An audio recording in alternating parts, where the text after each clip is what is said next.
Anggota DPRD Kota Surabaya, Johari Mustawan, legislator Partai Keadilan Sejahtera (PKS) melaksanakan kegiatan serap aspirasi masyarakat dalam agenda reses ke-1 masa sidang ke-1 tahun 2024.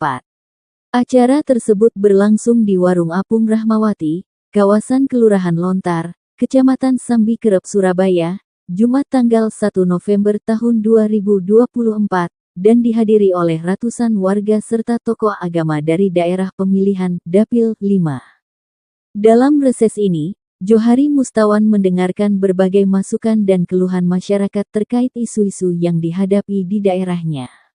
Usai acara, Johari Mustawan, yang akrab disapa Bang Jo, menjelaskan kepada media Lensa Parlemen bahwa kegiatan ini adalah bentuk komitmennya untuk selalu mendengarkan suara rakyat. Terima kasih. Yang pertama, paling banyak masalah pendidikan.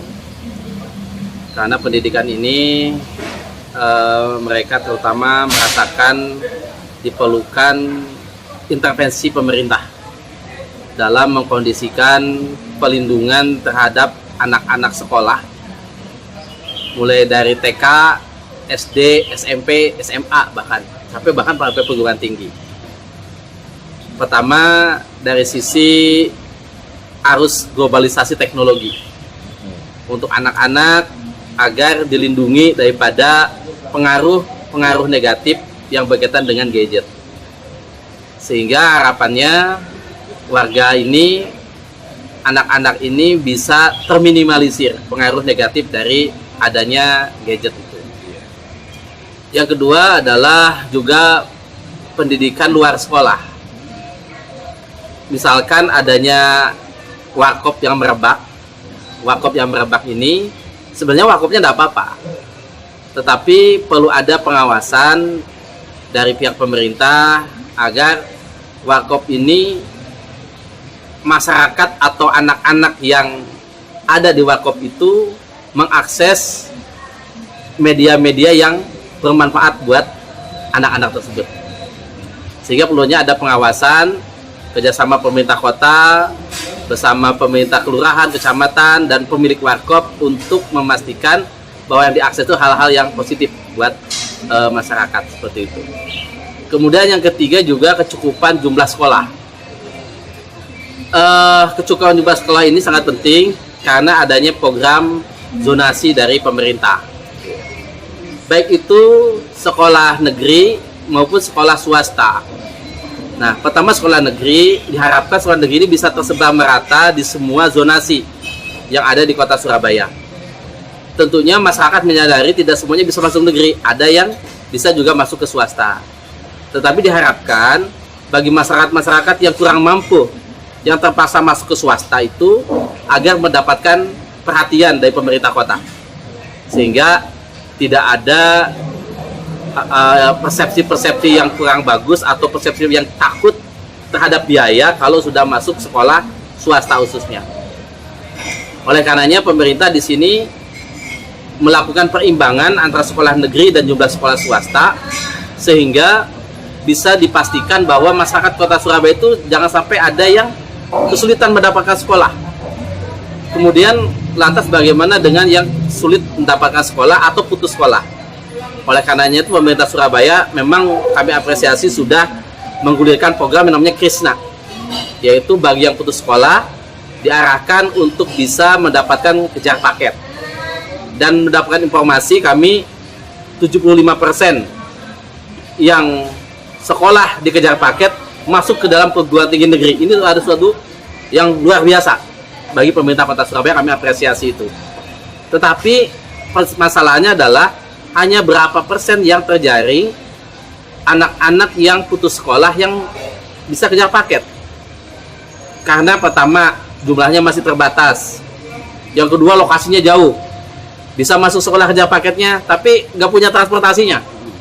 Nah, ini juga jadi permasalahan yang ada di sekitar masyarakat yang menyampaikan lewat reses pada kali ini. Seperti itu kurang lebih yang paling banyak. Nanti dengan keluhan warga ini ditindaklanjuti bagaimana?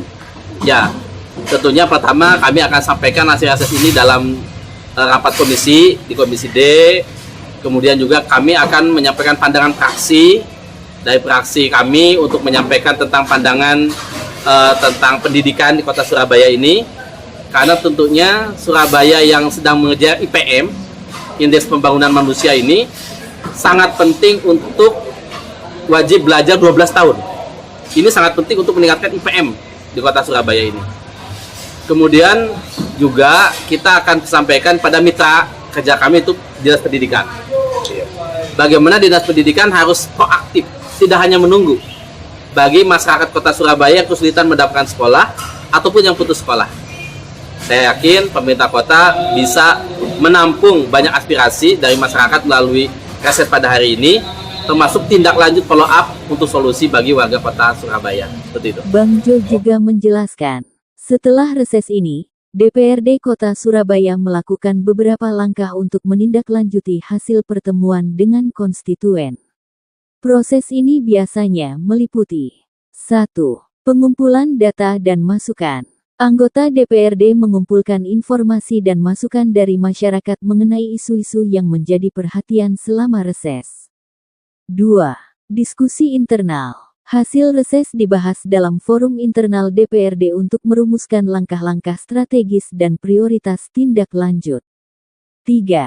Penyusunan rencana aksi. DPRD menyusun rencana aksi berdasarkan masukan yang diterima, yang bisa berupa proposal untuk program atau kebijakan baru. 4. Koordinasi dengan pemerintah kota. DPRD berkoordinasi dengan pemerintah daerah untuk mengimplementasikan rencana yang telah disusun, memastikan adanya dukungan anggaran dan sumber daya. 5. Pelaporan kepada masyarakat. Hasil tindak lanjut dan rencana aksi disampaikan kembali kepada masyarakat untuk menjaga transparansi dan akuntabilitas. 6. Monitoring dan evaluasi. Setelah implementasi, DPRD melakukan monitoring dan evaluasi untuk memastikan bahwa kebijakan yang diambil efektif dan sesuai harapan masyarakat. Dengan proses ini, DPRD Kota Surabaya berupaya memastikan bahwa suara masyarakat terakomodasi dan ditindaklanjuti secara efektif, jelas Bang Jo. Diberitakan oleh Nur Afni, reporter Bambang Lensa Parlemen.